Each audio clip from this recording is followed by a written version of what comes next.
Hi friends, welcome back to our channel. ఇక్కడ నేను మీకు వడలు చూపిస్తున్నాను కదా. సో అవి ఎలా ప్రిపేర్ చేసుకున్నాను అనేది ఈ వీడియోలో చూపిస్తాను చూడండి. సో మనకు రైస్ అనేది మిగిలిపోతుంది కదా కొన్నిసార్లు. సో దానిని మనము పడేయకుండా ఇలా క్రిస్పీగా వడలు చేసుకోండి. సో నేను చెప్పిన ప్రాసెస్ ఫాలో అవ్వండి ఫ్రెండ్స్. సో ఇక్కడ ఏమేమి ఇంగ్రీడియంట్స్ యూజ్ చేస్తానని చెప్తున్నాను ఫ్రెండ్స్ చూడండి.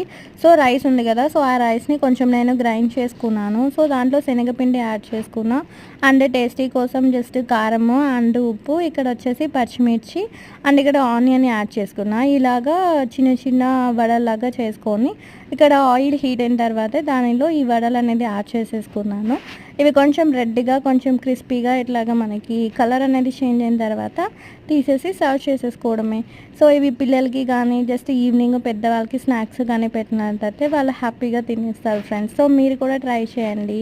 Thanks for watching my channel. Bye.